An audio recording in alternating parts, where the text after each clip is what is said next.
अगली श्रृंखला के बारे में, जो कि हमारी पिछले वीडियो में हमने पाचन संबंधी समस्या और कब्ज के बारे में चर्चा की थी। उसी चर्चा को आज हम आगे बढ़ाते हुए आपसे बात करेंगे कि अगर किसी को कब्ज हो जाए तो उसका क्या समाधान है, क्या उसके उपाय हैं। आम तौर पे अगर हम परसेंटेज की बात करते हैं तो लोग स्वीकार भले ना करें, लेकिन अगर आप 100 व्यक्तियों से बात करेंगे तो निश्चित रूप से मुश्किल से 5 से 10% लोग ही आपको मिलेंगे जिनका पाचन वास्तव में अच्छा है, यानी कि जिनका डाइजेशन बेहतर है, जिनको सुबह सही समय पे नित्य शौच क्रिया होती है, उनको डकारें नहीं आती, उनको कब्ज नहीं होती, उनको अपने समय पे मोशन महसूस होता है।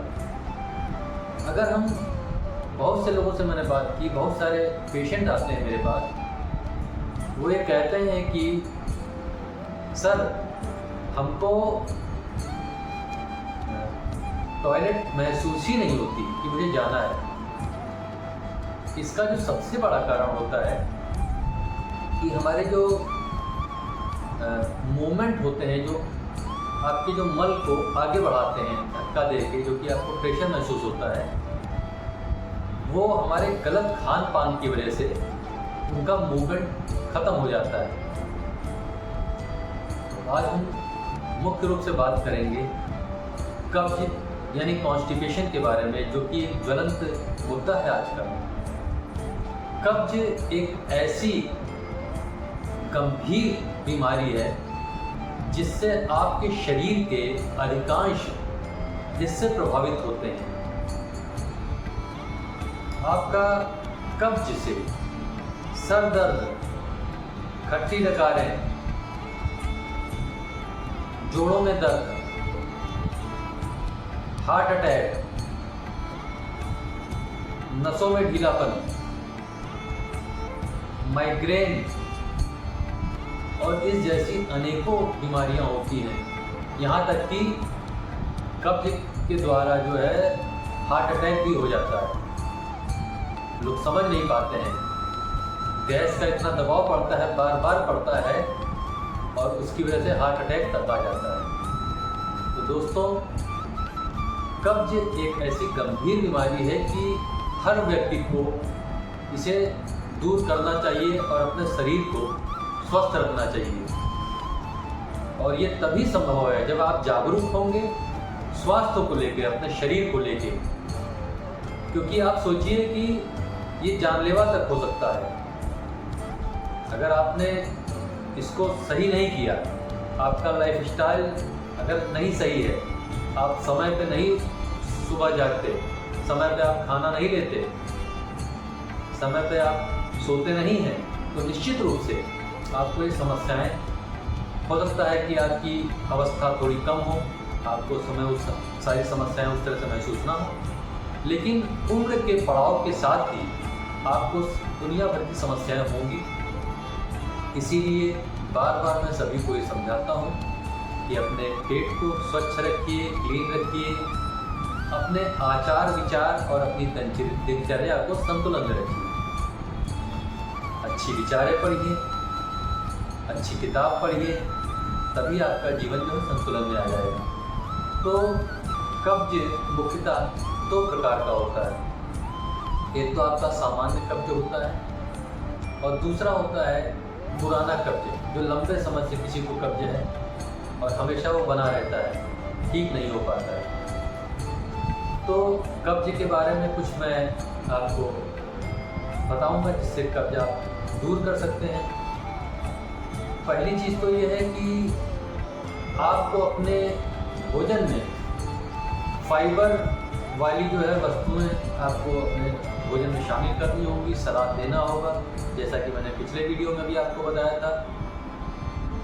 स्प्राउट्स ले सकते हैं। स्प्राउट्स का मतलब होता है जो आप भिगो देते हैं चीज़ें, जैसे आपने चना भिगो दिया, मूंग की दाल भिगो दी, सोयाबीन थोड़ा सा उसमें डाल दिया, तो ये स्प्राउट के रूप में आप ले सकते हैं। सलाद आपको लेना है, भरपूर मात्रा में आपको पानी का सेवन करना है, क्योंकि अधिकांश लोग पानी जितनी उनके शरीर की ज़रूरत है उसके हिसाब से काफ़ी कम पीते हैं। एक सामान्य व्यक्ति को आमतौर पे 3 लीटर से 3.5 लीटर तक अपने वजन के हिसाब से उसको पानी का सेवन करना होता है। यही पानी की मात्रा जब हम ठंडक का मौसम होता है तो उसमें कम हो जाती है, उतनी आवश्यकता हमें पानी की नहीं होती है। जबकि ग्रीष्म काल में क्या होता है कि हमारा डिहाइड्रेशन लगातार होता रहता है, तो उस समय हमें पानी की अधिक आवश्यकता होती है, क्योंकि पसीने के माध्यम से हमारा जो है जल बाहर जाता रहता है। तो पानी आपको भरपूर पीना है, आपको जूसेस लेने हैं, सलाद लेने हैं। फिर भी आपको अगर पुरानी कॉन्स्टिपेशन है, सामान्य कॉन्स्टिपेशन में तो आप इसको करके आप आचार विचार अपना सही करके इसको आप दूर कर सकते हैं। और सबसे महत्वपूर्ण बात इसमें यह है कि आपको चाय, कॉफ़ी, अल्कोहल और सिगरेट यानी धूम्रपान का आपको सेवन नहीं करना है। अगर ये सारी चीज़ें आप चाय, कॉफ़ी और अल्कोहल का अगर आप सेवन करेंगे तो फिर आपकी कॉन्स्टिपेशन नहीं जा सकती, क्योंकि बहुत से लोगों को मैंने देखा है कि उनकी सुबह जब वो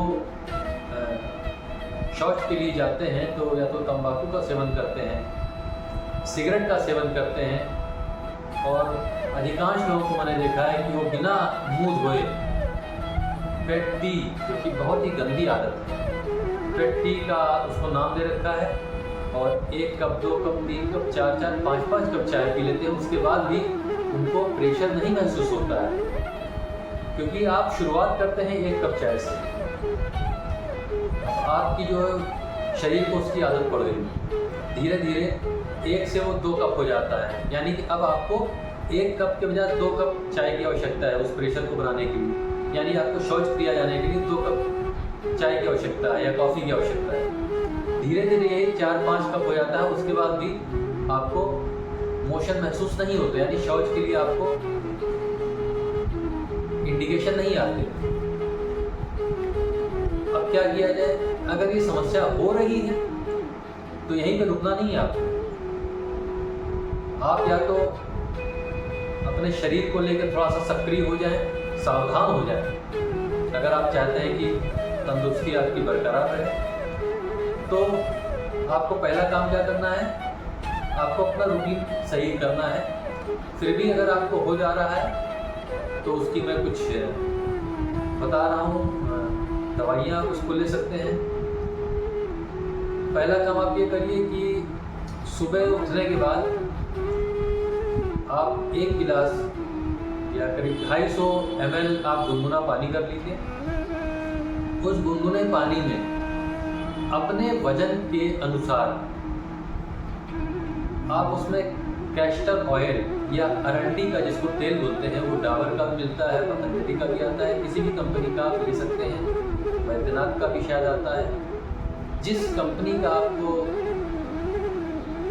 कैस्टर ऑयल मिल जाए उसको आप ले लीजिए, और उस गुनगुने पानी में अपने वजन के अनुसार, जैसे यदि आपका वजन 50 किलो है तो आप 50 ml उसमें डाल दीजिए।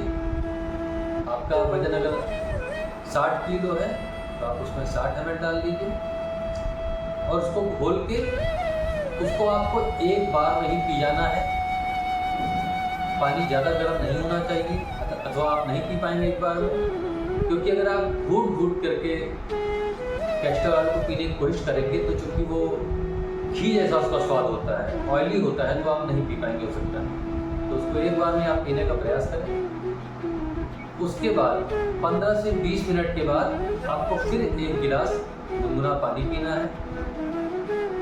फिर 10 मिनट के बाद आपको फिर 1 गिलास गुनगुना पानी पीना है। इस तरह आप थोड़ी देर के बाद आपको तेज़ी से प्रेशर महसूस होगा और आप शौच के लिए जाएंगे।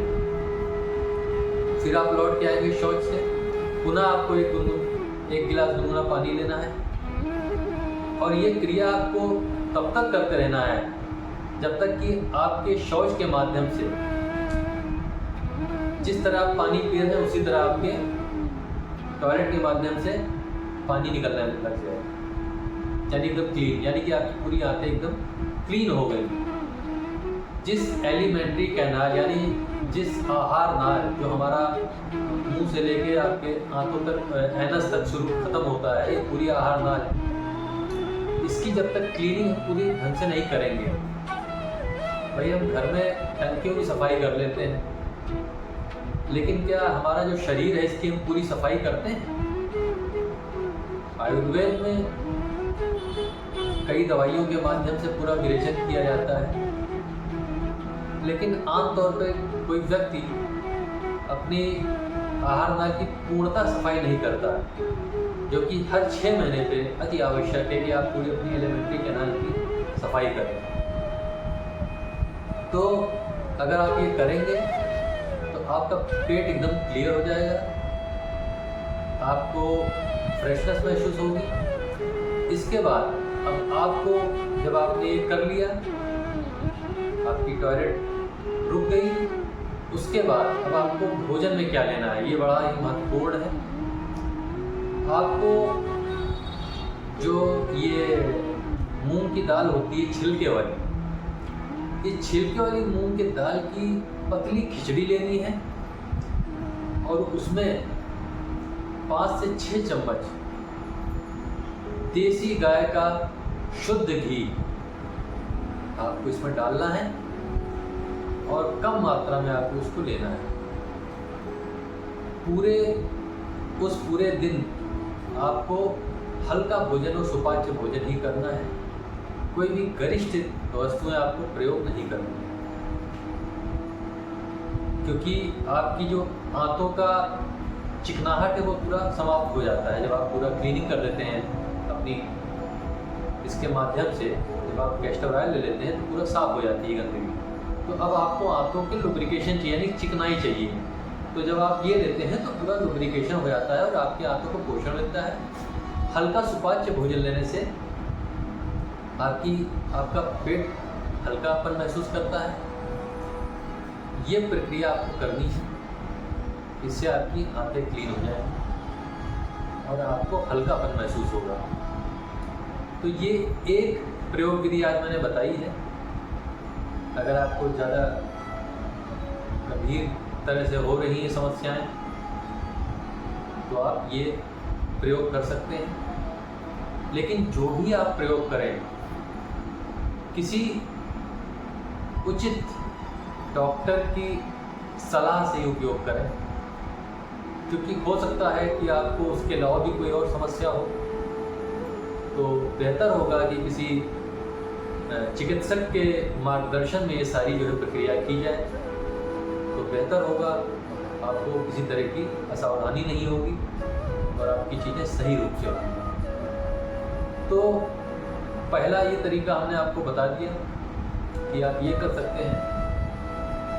अब इसका नेक्स्ट दूसरा मैं उपाय आपको बताता हूँ। अगर किसी को वास्तव में बहुत अधिक क्रॉनिक कॉन्स्टिपेशन है, यानी कि ज़बरदस्त तरीके का उसको कब्ज है, कई मेरे पास इस तरह के पेशेंट आते हैं जो कहते हैं कि डॉक्टर साहब मुझको 3 दिन जो है लैट्रिन नहीं महसूस होती और पेट में कड़ापन महसूस होता है, पेट पूरा कड़ा हो जाता है।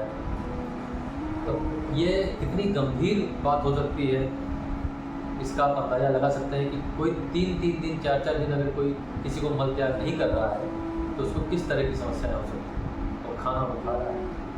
अब जब मल त्याग ही नहीं होगा तो उसको भूख कैसे लगेगी, लेकिन फिर भी आदमी कुछ ना कुछ खाता पीता ही रहता है।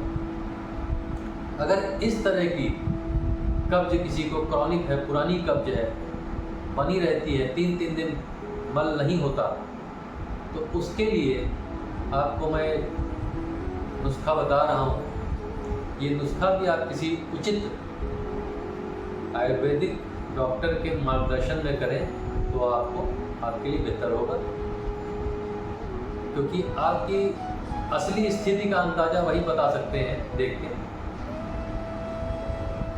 तो इसमें आपको करना क्या है, आपको एक टैबलेट आती है इच्छा भेदी रस, ये अलग अलग कंपनियों की आती है।